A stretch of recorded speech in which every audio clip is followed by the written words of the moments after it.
दिन में बैटरी क्या हम ले देखो यार बैटरी भी चोरी की फिल्ली को जो है ध्यान है कोटी फिल्ली कर है। आपके गांव में कॉमेडी को लेकर आपके प्रति कैसा सपोर्ट रहा, या फिर अक्सर होता है कि जब कोई नया काम शुरू करते हैं तो लोगों के ताने भी होते हैं कि ये क्या कामयाब होगा, ऐसा कुछ रहा है? हाँ, ताने मिलते हैं, कभी कभी ऐसे सटायर मिल जाते हैं। कोई बोलता है कि तू तो भांड है, कोई बोल देता है कि तू क्या, तू तो औरत है और वो है। काट छोटी बात है, भूखो देख दे ढोक बड़ गोटी गया है। कि टीम बनाना आसान है, टीम रखना आसान है, क्योंकि सबसे पहले मुरारी जी से अलग हुए भवानी जी, उसके बाद राजू भाई और रवि भाई के बीच में भी खबरें आई, मांगी बदमाश की भी खबरें आई। तो इसके बारे में बताइए कि क्या मुश्किलात आ रही है कि थोड़े थोड़े लोग अलग हो जा रहे हैं, अपनी टीमें बन रही है? तो सबसे बड़ा रीजन तो क्या होता है, ईगो का होता है। अगर गौतम पारीक हास्य कलाकार नहीं होते तो अब क्या कर रहे होते? अनिल खारिया शॉर्ट्स की वजह से हुआ है, अंजी शॉर्ट्स की वजह से हुए हैं। आपके favourite comedian? Gautam ji arrange marriage कर रहे हैं या फिर लव मैरिज? कुछ भी करवा दो यार, दोनों। नहीं आपको बताना थोड़ा थोड़ा दोनों करवा। नमस्कार दोस्तों, मैं राकेश इंदलिया। आज हमारे साथ एक खास मेहमान हैं। राजस्थान के तमाम बड़े हास्य कलाकारों में सबसे प्रतिभाशाली कलाकार गौतम जी पारीक, जिनको गोटी नाम से भी आप जानते हैं। गौतम जी, आपका स्वागत है। बहुत बहुत धन्यवाद। जय श्री राम, जय जय राजस्थान। गौतम जी, सबसे पहले हम आपसे जानना चाहेंगे कि आप अपने बैकग्राउंड के बारे में बताएं, अपने परिवार के बारे में बताएं कि गौतम जी कहाँ से आते हैं और अपने परिवार के बारे में। देखिए, वैसे बेसिकली मैं कॉमेडी करता हूँ तो एक याद आ गया, गौतम जी कहाँ से आते हैं। तो अच्छे पैसे हो तो गाड़ी में आते हैं, वरना बस में भी आ सकते हैं। और बैकग्राउंड की बात यह है कि मध्यम वर्गीय मेरा परिवार है, जिसमें अच्छी खासी शिक्षा मिली है मुझे। और बैकग्राउंड मेरा कॉमेडी का कोई बैकग्राउंड नहीं था, ना ही घर में कोई आर्टिस्ट था। हाँ, कला प्रेमी सारे रहे हैं घर के, और कला को सपोर्ट करने वाले भी रहे हैं, और मुझे भी बहुत सपोर्ट मिला है। तो ऐसा एक एकल परिवार है हमारा, जिसमें मैं, मेरी माताजी और मेरा भाई रहती हूँ। पिताजी नहीं है मेरे। That's it। तो बचपन से ही आपको शौक था कॉमेडी का? आपका मतलब ऐसे ही बचपन था कि आप सबसे ज़्यादा मजाक वगैरह करते थे, या फिर अभी शुरू हुआ यूट्यूब तो उसके बाद शुरू हो गया ऐसे? ये चीज़ शौक नहीं हो सकती, क्योंकि एक कलाकार के अंदर कलाकारी होती है। ये तो बचपन से ही थी मुझमें कि हाँ, मैं कला के क्षेत्र में था, मैं क्रिकेट के क्षेत्र में था, मैं हर उस चीज में जहाँ एंटरटेनमेंट है वहां मैं रहता था। क्योंकि मुझे अपने आप को हाईलाइट करने की रहती थी, अच्छा लगता था कि कोई मुझे अप्रिशिएट करे, कोई मुझे प्यार दे। तो मैं बचपन से इस सेक्टर में हूँ ही। अच्छा, तो आपने कैसा सोचा कि यूट्यूब और कॉमेडी के जो दौर है उसमें चलते हैं, सभी लोग आजकल नौकरी की दौड़ में हैं, आपने कैसे सोचा कि कॉमेडी में करियर बनाते हैं? ये मैं बताता हूँ आपको कि सोचने और होने में फर्क होता है। ठीक है, मेरा ये चीज बचपन से ही रही थी। मैंने आपको बताया जैसे कि मेरा रहता था कि मैं सबको एंटरटेन करूं, सबकी चहिता बनूं और बनूं। तो ये चीज बचपन से ही मेरे साथ चल रही थी, और कहीं ना कहीं मैं बचपन से ये था मुझ में कि मैं कुछ हो ना हो, लाइफ चाहे जहां भी लेके जाए, मैं कलाकार जरूर रहूंगा। जिस फील्ड में रहूंगा, एंटरटेन करूंगा, कराऊंगा। ठीक है, ये चीज इफेक्ट कर गई मुझे, और ये होता है। मैं नोवेल पढ़ाया करता हूँ, तो द सीक्रेट बोल के एक नोवेल है, आप भी पढ़िएगा, अच्छा है। तो उसमें लॉ ऑफ अट्रैक्शन के बारे में बताया गया है कि आकर्षण का नियम ये कहता है कि जिस चीज के बारे में आप ज्यादा सोचते हो, उसी अकॉर्डिंग आपका फ्यूचर बनता है। सिंपल है, जो आप सोचते हैं वही बन जाता है। बिल्कुल बनते हो। तो आपके गांव में कॉमेडी को लेकर आपके प्रति कैसा सपोर्ट रहा, या फिर अक्सर होता है कि जब कोई नया काम शुरू करते हैं तो लोगों के ताने भी होते हैं कि ये क्या कामयाब होगा, ऐसा कुछ रहा है? देखो, गांव का पूरा सपोर्ट रहा है मुझे। और रही बात ताने सुनने की, तो ताने मैंने कभी सुने नहीं, क्योंकि मुझे आदत है इग्नोर करने की। हाँ, ताने मिलते हैं, कभी कभी ऐसे सटायर मिल जाते हैं। कोई बोलता है कि तू तो भांड है, कोई बोल देता है कि तू क्या, तू तो औरत है और वो है। दैट्स इट, मैटर नहीं करता यार। अपन एंटरटेन करवा रहे हैं, अपने को मजा आ रहा है ना, मस्त है। तो आपके कॉमेडी करियर की शुरुआत कहाँ से हुई, कब से हुई, और किसका समर्थन रहा? ये कब से शुरू हुआ आपका? ये सिलसिला शुरू हुआ जब भवानी भैया अलग हुए थे मुरारी जी से, और उनको टीम चाहिए थी, तो उन्होंने गांव के आर्टिस्टों को मौका देना शुरू किया। उसमें मैं भी था, श्याम जी भी थे, और कहीं ना कहीं उनकी नजरों ने मुझे परखा है कि हाँ ये लड़का वास्तव में कला प्रेमी है, इसको इस चीज को लेकर रुचि रहती है। जैसा कि मैंने सीखा नहीं था कभी, लेकिन बचपन से सपोर्ट रहने की वजह से जो कॉन्फिडेंस मेरे अंदर था, उस कॉन्फिडेंस ने मुझे सबसे अलग रिप्रेजेंट किया, और वहां से मेरी शुरुआत हुई, जिसके लिए मैं हमेशा आभार व्यक्त करूंगा मेरे बड़े भैया भवानी भैया का। और उसके बाद उस चीज को निखारने में तो सारे ही आर्टिस्टों ने जान लगा दी वास्तव में। आपकी कॉमेडी में 3 सबसे बड़े किरदार रहे हैं या फिर आपने रोल अदा किए हैं।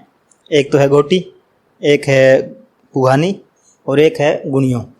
आपका सबसे फेवरेट कौन सा है इनमें से?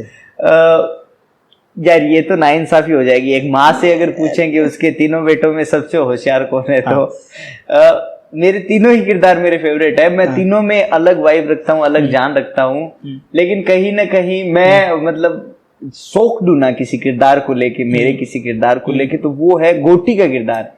क्योंकि वहां एक अलग मैजिक निकल के आया था मेरा, अलग हाइप निकल के आई थी, और जो होता है ना भाई 3 बेटों में सपूत, तो वो गोटी निकल के आया था। बाकी और किरदार को भी बहुत प्यार मिला था। तो बेसिकली इस बात में वही मेरा फेवरेट नहीं कहूंगा, लेकिन आप सबका फेवरेट हो गया गोटी, तो बेसिकली गोटी सबसे बड़ा। और आपको इस नाम से भी जानते हैं, आपका नाम गौतम नाम बहुत कम जानते हैं, गोटी नाम से ज्यादा जानते हैं। हाँ, किरदार बाद में आया था, गोटी नाम पहले आ गया था। घर वाले मुझे गोटी बुलाते थे, वहीं से तो नाम हायर किया था। ये स्टोरी गोटी की मैं बताता हूँ कैसे थी। हम शूट कर रहे थे, बस जानो पड़ो शूट कर रहे थे, तब मेरे किरदार का नाम कुछ नहीं था। पहले ये चाय पे चरचर एक वीडियो था, चाय पे चरचर करके, रवि भैया का, राजस्थान छोरा का। तो उसमें मुझे एक किरदार निभाना था कि मुझे आके राजू भैया को ये बोलना है कि ये बोर्ड हटा लेना वरना तुझे हटा दूंगा।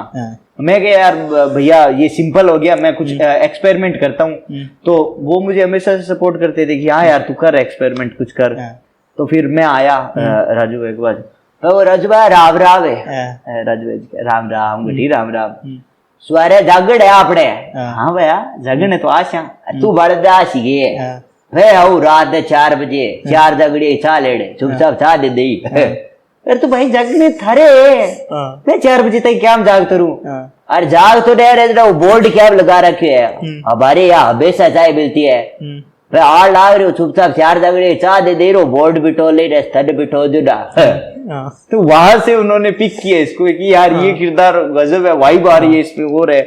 फिर बलजानो पड़ोस में उन्होंने मेरे लिए लिखा, और लिख के बोला कि तेरे यार इस किरदार को कुछ नाम देते हैं और देते हैं। तो फिर दिमाग में नहीं आ रहा था कुछ। तब श्याम जी वही थे, और उन्होंने बोला कि चल गोटी चलते हैं यार, लेट हो रही है। तो रवि भैया ने पिक किया कि अरे अरे क्या बोला इसको, कि गोटी बोला। यार ये नाम गोटी रखते हैं कि यार हम तो इसको घर पे गोटी बोलते हैं। तो गोटी नाम पहले आ गया था, किरदार बाद में।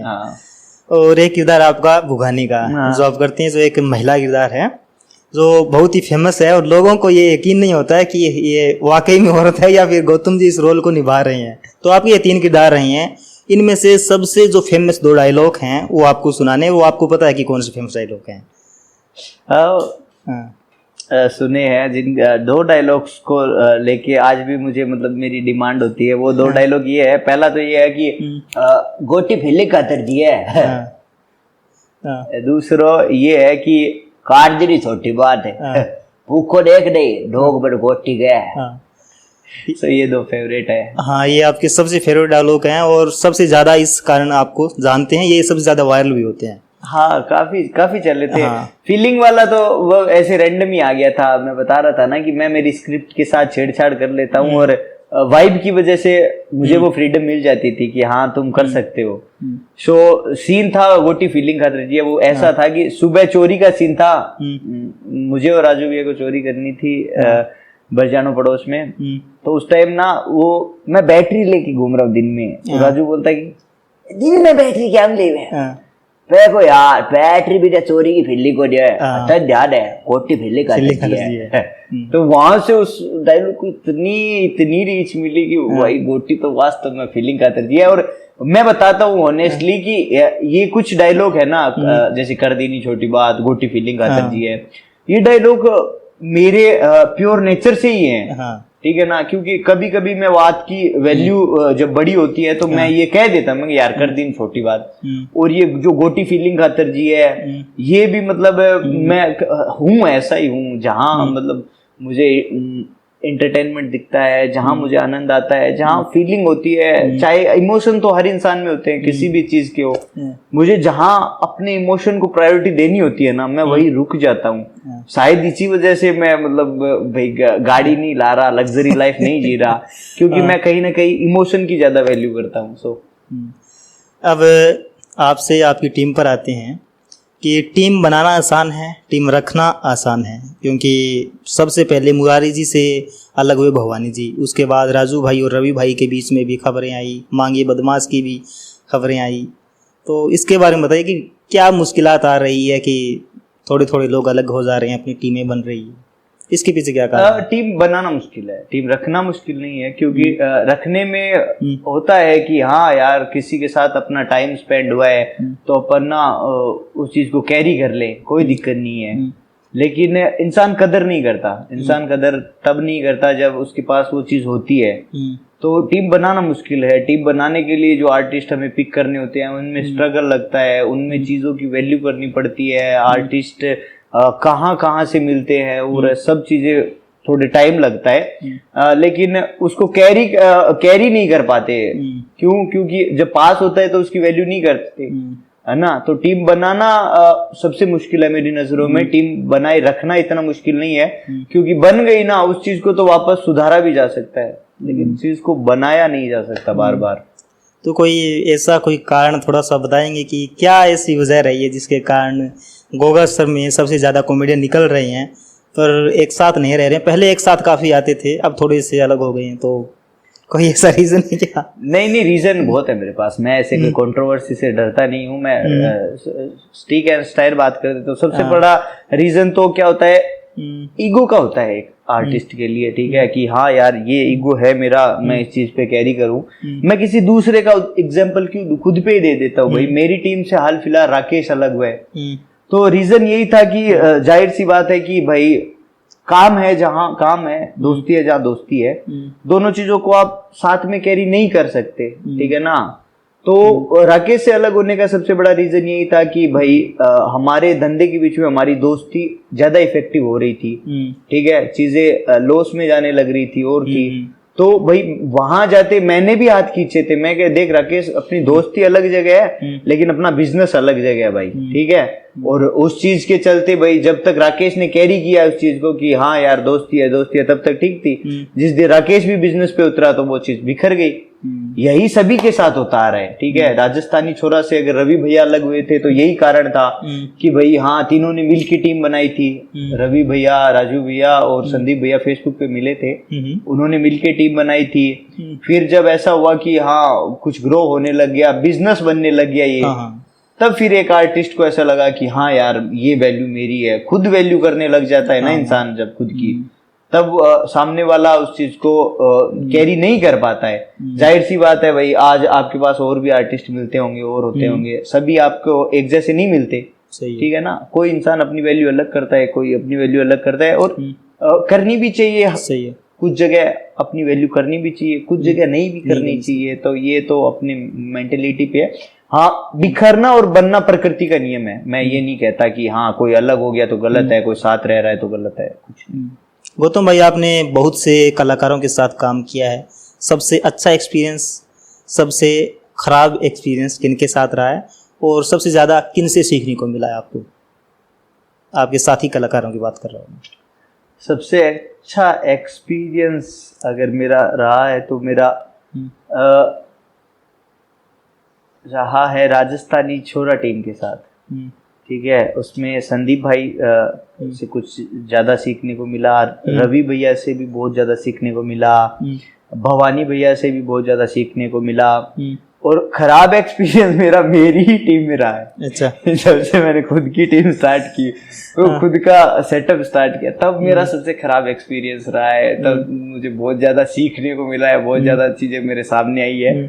तो जब तक मैं था ना भवानी भैया और राजस्थानी छोरा के साथ, तब सभी के साथ मेरा अच्छा एक्सपीरियंस था, वो बहुत कुछ सीखने को मिला।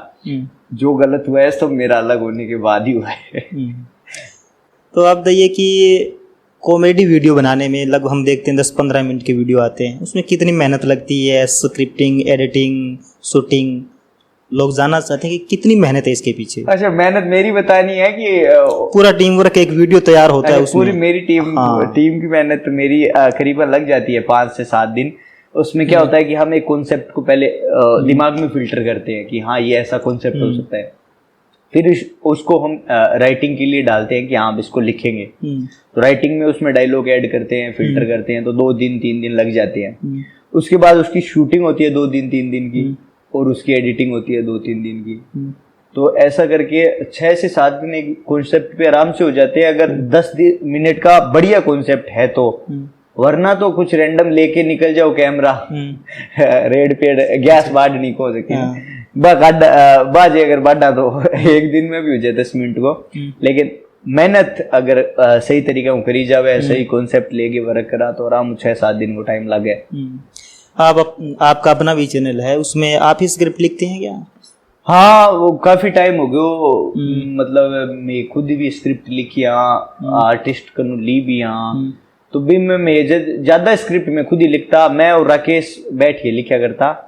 और चैनल स्टार्ट करियो जदू राकेश मेरे साथ गो, और 2 साल तक मैं खुद मिल के कॉन्सेप्ट बनाया। बिंग बाद में राजवीर जी भी माने as a script writer help करी, और कई आर्टिस्ट भी मतलब कह देता क्या भाई जी मैं स्क्रिप्ट लिखा यार थे मान मौको दो, तो माने भी मौको दे दो है कि हाँ यार चलो थे लिखो, मैं थाने बना की वीडियो दिखाए शाह काल ने तारी चीज पसंद आवे तो थाने भी एक प्लेटफॉर्म मिले नहीं कि हाँ ये प्लेटफॉर्म पर मेरे काम करे दो है।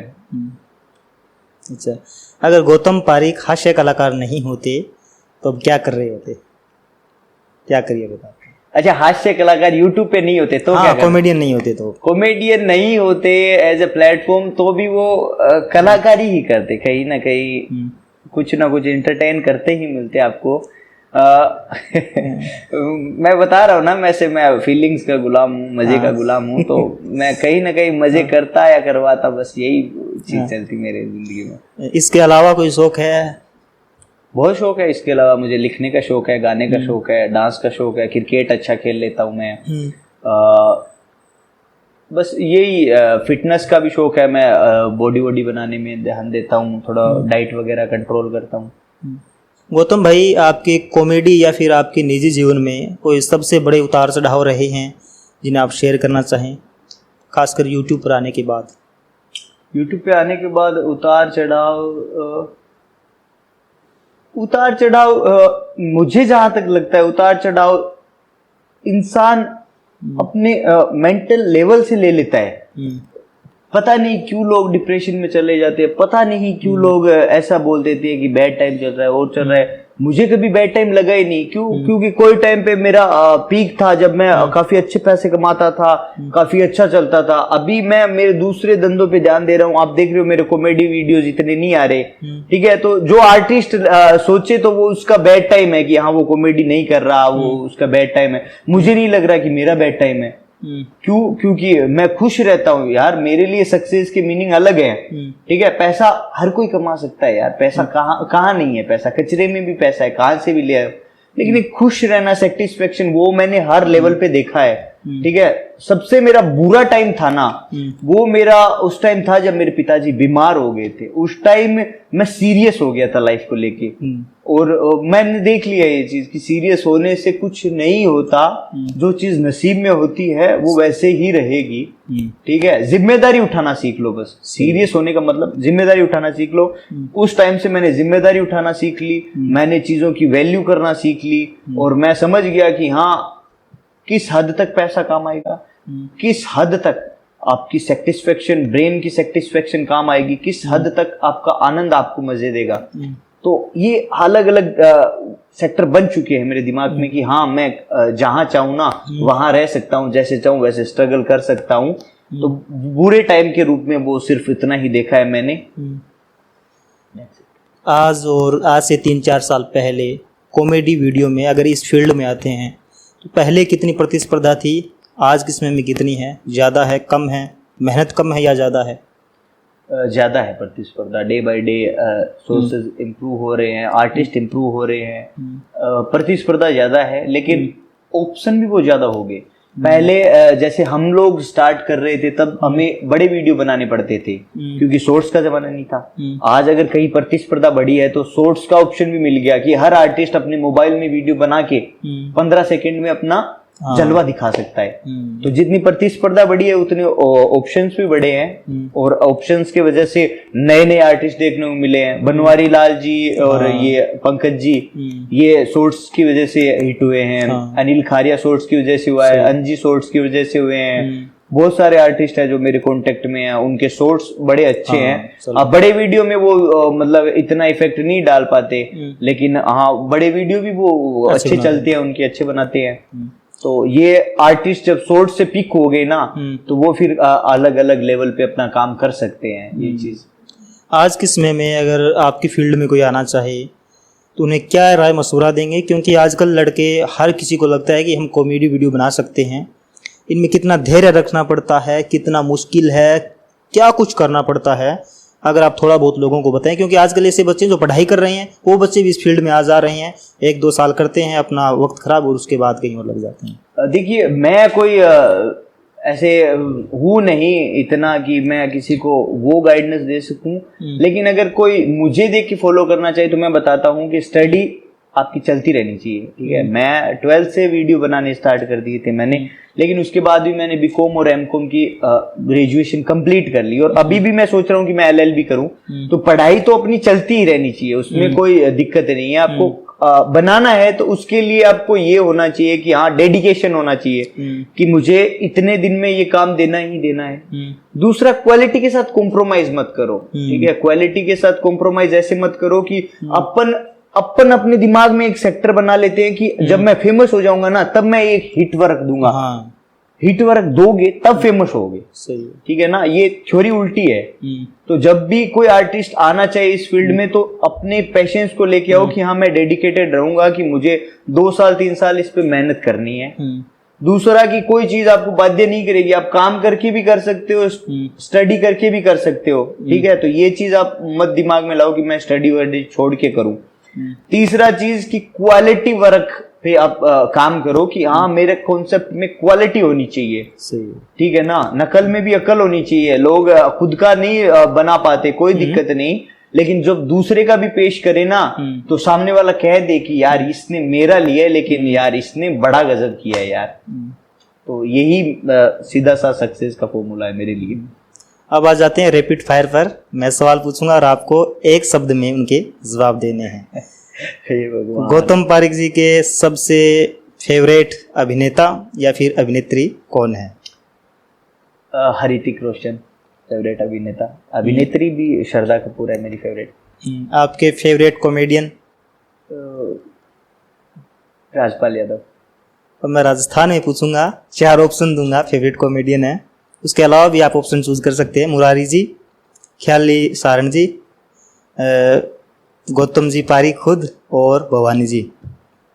गौतम पारिक मैं वैसे किसी को या कब नहीं आंक रहा, लेकिन गौतम पारिक है एक ऐसा कॉमेडियन, क्योंकि मुझे जब भी हंसना होता है ना मैं किसी की वीडियो नहीं चलाता, मैं आईने के सामने जाके बैठता हूँ और खुद को देख के हंस लेता हूँ यार।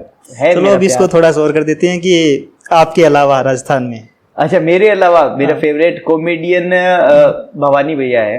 अच्छा, आपके सबसे बढ़िया दोस्त जो ज्ञान भी देते हैं और साथ भी देते हैं? ये दोनों गलत है, ज्ञान देने वाला साथ नहीं देता। मेरा फेवरेट दोस्त है आर्यन।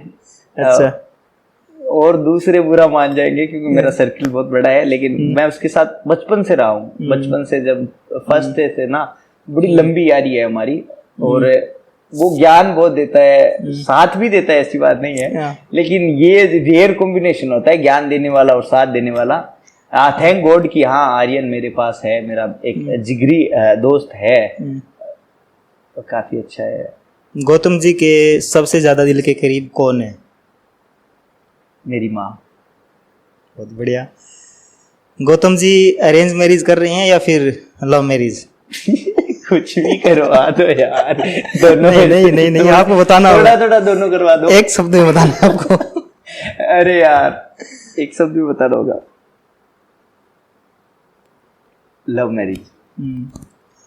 अच्छा, यानी अगर वो घर वालों की मर्जी से होगी तो अरेंज और घर लव वाले दोनों ही तो होगी। मुझे वैसे भी सपोर्ट हाँ। करते हैं, लेकिन थोड़ा उनकी रिस्पेक्ट मैटर करती है कि हाँ यार उन्होंने मुझे इतना बड़ा किया, तो मैं अपने सेल्फिश होके तो कुछ रिश्ते नहीं, एक रिश्ते के लिए कुछ रिश्तों के साथ कॉम्प्रोमाइज तो नहीं कर सकता। लेकिन लव मैरिज को लेके मेरी ये थ्योरी है कि हाँ यार ऐसा इंसान हो जिसके साथ अपने जिंदगी काटनी है, उसके साथ प्यार तो होना ही चाहिए। सही। ठीक है, अरेंज में अगर हो जाए प्यार तो और बढ़िया है, लेकिन पहला तो यही है ना कि हाँ मैं रिस्क नहीं ले सकता, मेरी लाइफ का सवाल है, तो कहीं ना कहीं सेल्फिश होके ये काम करना पड़ेगा कि हाँ यार मैरिज का ऑप्शन आएगा तो लव मैरिज को फर्स्ट प्रायोरिटी देनी पड़ेगी। अरेंज मैरिज का मैं गलत नहीं कहता कि जो अरेंज करते हैं वो, लेकिन वो एक दबाव बन जाता है कि यार इसके साथ शादी हो गई, अब इसी के साथ प्यार करना पड़ेगा। यार प्यार आजाद है मेरे लिए। कोई एक ऐसी ख्वाहिश जो गौतम जी पूरा करना चाहते हो अब भी, कोई सपना? चूज करना मुश्किल हो रहा है मेरे लिए क्योंकि सपने बहुत है मेरे।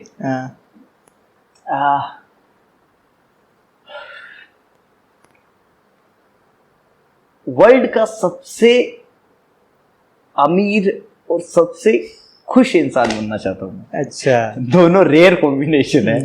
चलो अब अमीर की बात आ गई है तो इनकम पे भी बात आती है। गौतम जी की कितनी इनकम है यूट्यूब से? लोग काफी प्रभावित होते हैं इस चीज से कि बहुत अच्छा कमा लेते हैं। इनकम से लोग जज करते हैं। बढ़िया बन जाता है, बस काउंट नहीं कर पाता मैं, क्योंकि काउंट तो मैं कोई कैशियर नहीं रखता, कोई अकाउंटेंट नहीं रखता कि जो मुझे काउंट करके बता दे। लेकिन एवरेजन लखपति हूं मैं। महीने के मतलब बन जाते हैं, अच्छे बन जाते हैं। क्योंकि आज के समय में सबसे ज्यादा मोटिवेशन इसी चीज से मिलता है। हाँ, पैसों को लोग जज करते हैं कि हाँ यार इसके पास इतने पैसे हैं तो ये क्या कर रहे हैं और कर रहे हैं। 2-3 काम है मेरे, चलते रहते हैं, पैसे आते रहते हैं, जाते रहते हैं, लगते रहते हैं और प्रॉपर्टी बनती रहती है। कोई गलत लाइन नहीं है ना, ऐसे करके ठीक है, जो पैसे बना रहा हूँ उसमें घूमने फिरने के भी मिल रहे हैं और प्रॉपर्टी भी जुड़ रही है। तो गौतम जी सवाल तो बहुत हैं, बातचीत काफी लंबी हो गई है, आप कुछ अपने दर्शकों के लिए, हमारे लिए कुछ आखिरी में कुछ लाइनें, कुछ शायरी हो जाए।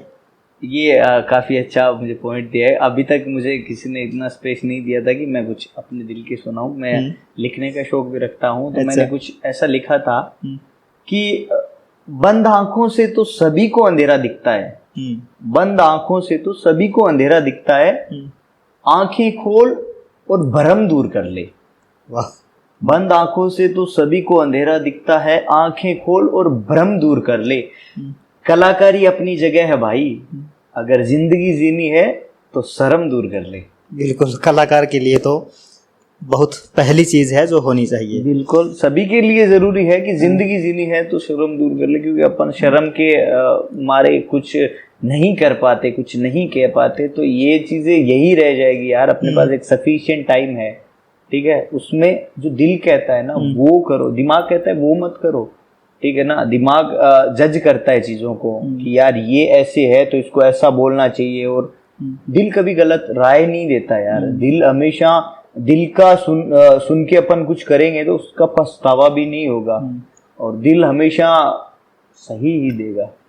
यानी सबसे बड़ा रोग क्या कहेंगे लोग। तो इसी के साथ ख़त्म करते हैं। गौतम जी, आपने इतना समय निकाला, आपका बहुत बहुत शुक्रिया। जय जय राजस्थान।